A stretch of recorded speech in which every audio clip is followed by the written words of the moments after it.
Hi everybody, this is Riffy with your first freak tip video. And today we're going to be talking about space.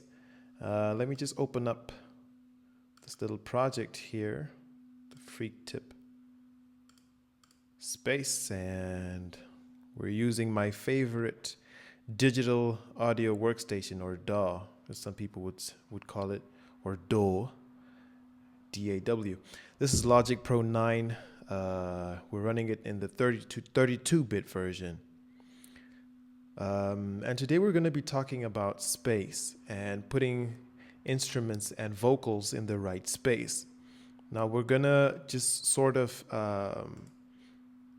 reverse engineer one of the tracks that I've produced and mixed before. It's a cover of a song called Decency by Tinashe.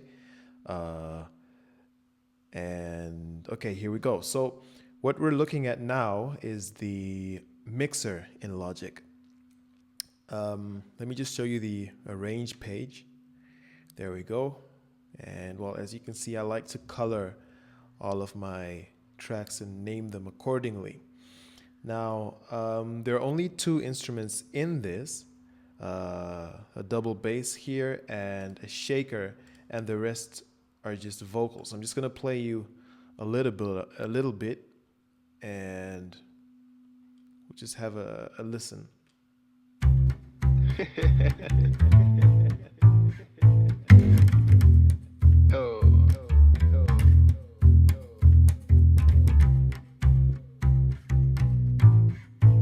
This is a song for a lazy Sunday. Listen, misery is a friend of mine, and we've been hanging out. Okay, I think that's enough. So what we're gonna do today, we're gonna mainly work out of the mixer, try and establish what spaces are, how to achieve those spaces, and the use of spaces on aux channels. Now, as you can see, here are my two instrumental tracks, the lead vocals and various different backing vocals, all being routed to different bus channels. Now, the first bus here is the lead vocal, and you can see the lead vocal is routed here to bus 1. That says lead vocal there. And there are 3 backing vocals and another backing vocal bus for melodies, percussion, and the bass guitar. And these are all routed accordingly. You can actually pause the video and check the outputs for each of these channels as being routed to a particular bus channel. And now these bus channels, along with the audio channels, are also routed to different aux channels, which I have instantiated various delays and reverbs, and I will come to that shortly.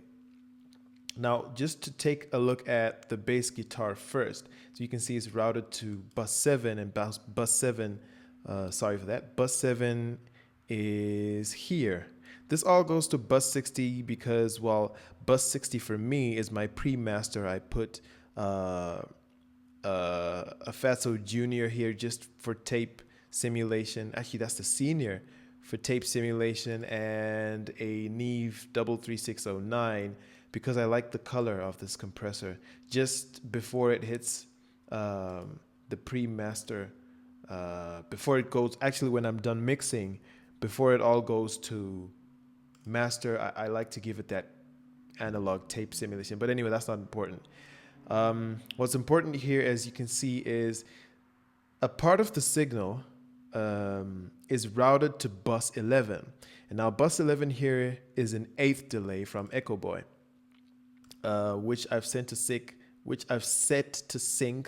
at 100 BPM and at the 8th notes. And the feedback, well, I would reckon is about, let's say, 25%, and it's entirely wet. That's the first thing you need to take cognizance of, is if you're putting anything on an aux channel, it has to be absolutely wet. You don't want any dry signal coming in through there. So it's 100% wet, and we're channeling a little bit of the bass guitar signal in there. So let's just solo that and play. Let me remove all the other aux sends. So what we're going to listen to now is the bass guitar signal as it is being channeled through an 8th delay, and this is just about 30% of the signal.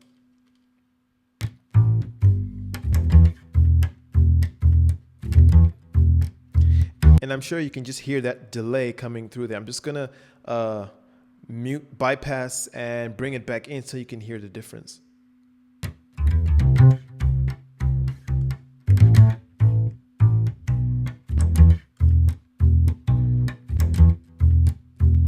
Cool, so that's the first element of space, is delay.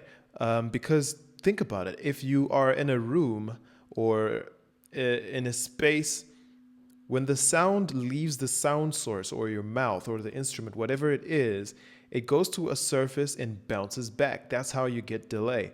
But when you're in a room, the reason why we then experience reverb is that sound is bouncing back from every single direction all together at the same time or at different times depending on how far the walls are from the sound source.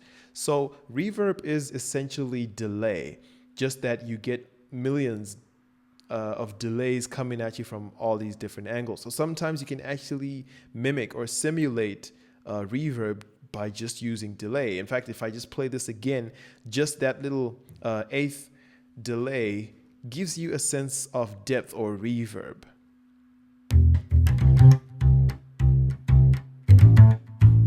Okay, well anyway, the second send here is to bus 18, and as you can see here, bus 18 is a medium plate.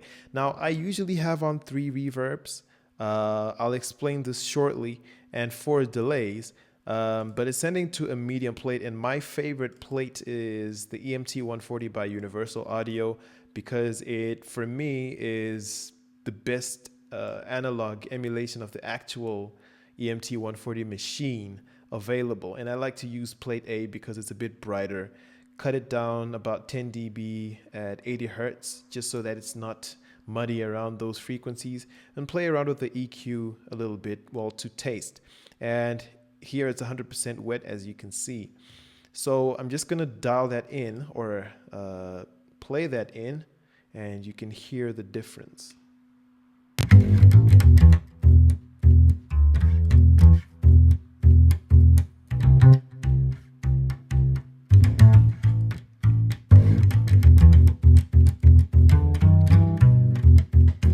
Again, the difference is very subtle, but I go for subtlety more than, you know, it being apparent. And the third space here is a short room on bus 17, and I use a Lexicon room for this, just a medium live room.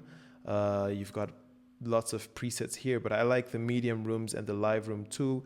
A slight EQ on it just to roll off a bit of the high end, make it a bit darker, because we've got a brighter EMT 140 over here, and just an extra EQ. I use the native Logic EQ to roll off any of the muddiness that can occur in those frequencies. So all of those together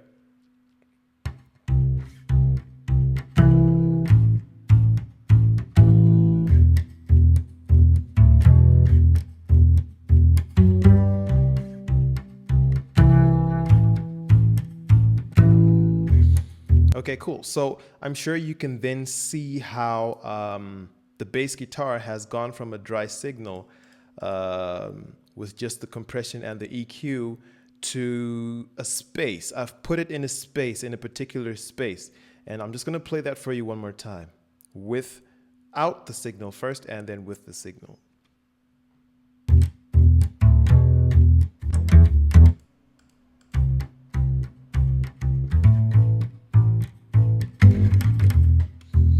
Okay, cool. So in the next video, we're gonna talk about the vocals and how I've managed to put those in a space as well.